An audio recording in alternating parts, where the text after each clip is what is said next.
Hello friends, कैसे हो आप सब। उम्मीद करती हूँ कि आप सब लोग बहुत अच्छे होंगे। अन्नपूर्णा दिव्य चैनल में मैं दिव्या आप लोग का बहुत बहुत स्वागत करती हूँ। दोस्तों, जैसा कि आप लोग को पता ही कि मेरे चैनल पे हिंदू धर्म से जुड़ी व्रत कथा आप लोग को सुनने को मिलती है, तो उसी क्रम में आज हम लोग जानेंगे एकादशी के बारे में। वैसे मैं आपको पहले कई वीडियोज़ में बता चुकी हूँ कि हर महीने एकादशी 2 आती है, तो एक कृष्ण पक्ष की और एक शुक्ल पक्ष की। तो पौष मास के कृष्ण पक्ष की एकादशी की वीडियो हम अपलोड कर चुके हैं। आज के वीडियो में हम लोग जानेंगे पौष मास के शुक्ल पक्ष की एकादशी का क्या नाम है और पौष मास के शुक्ल पक्ष की एकादशी इस बार कब पड़ेगी, उसका शुभ मुहूर्त क्या है और उससे संबंधित कौन सी व्रत कथा है। तो चलिए दोस्तों, वीडियो को शुरू करते हैं। दोस्तों, नए साल को समाप्त होने में कुछ ही दिन बाकी, ऐसे में लोग 2022 का कैलेंडर और व्रत त्यौहार की तारीखें जानने के लिए बहुत ही उत्सुक होंगे। तो आज की वीडियो में हम लोग जानेंगे कि 2022 का पहला एकादशी व्रत कब पड़ेगा और ये किस दिन रखा जाएगा और इससे संबंधित कौन सी व्रत कथा है। हिंदू धर्म में एकादशी व्रत का विशेष महत्व माना गया है। एकादशी तिथि भगवान विष्णु को समर्पित होती है। मान्यता है कि इस दिन भगवान विष्णु के साथ माता लक्ष्मी की पूजा करने से सभी कष्टों से मुक्ति मिल जाती है और श्री हरि की कृपा से भक्तों की सभी मनोकामनाएं पूरी हो जाती हैं।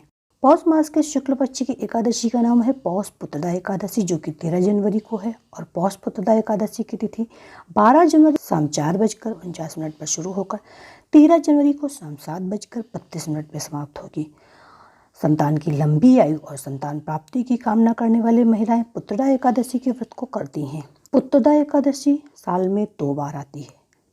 साल की पहली पुत्रदा एकादशी को पौष पुत्रदा एकादशी या पौष शुक्ल पुत्रदा एकादशी कहते हैं। यह दिसंबर या जनवरी महीने में आती है। दूसरी पुत्रदा एकादशी को श्रावण पुत्रदा एकादशी कहते हैं और ये जुलाई या अगस्त महीने में आती है। तो चलिए दोस्तों, जाने कि पौष पुत्रदा एकादशी की पूजा कैसे करें। सुबह जल्दी उठकर स्नान करना चाहिए। इसके बाद विष्णु सहस्त्रनाम स्तोत्रम का पाठ करना चाहिए। व्रत के दिन अनाज या चावल के सेवन से बचना चाहिए। पूरे दिन भगवान विष्णु का ध्यान करना चाहिए। शाम को विधि विधान से भगवान विष्णु की पूजा और आरती के बाद गरीबों या जरूरतमंदों को दान देना चाहिए।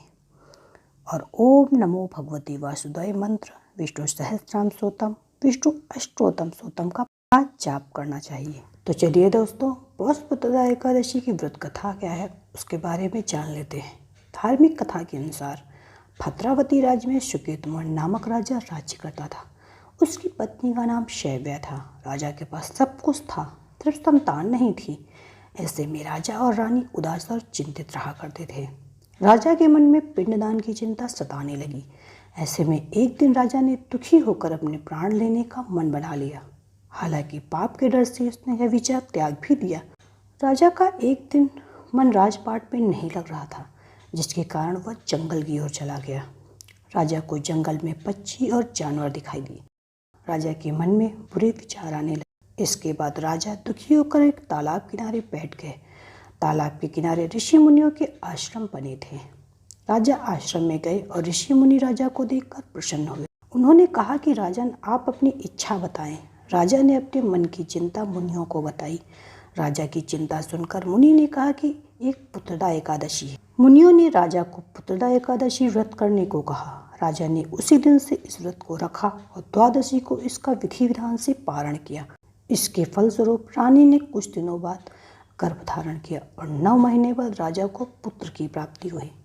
तो दोस्तों, ये थी पौष मास के शुक्ल पक्ष की पुत्रदा एकादशी की व्रत कथा।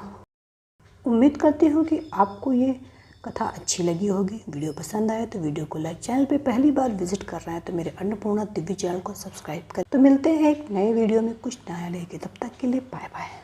Subscribe now and press the bell icon. Never miss an update.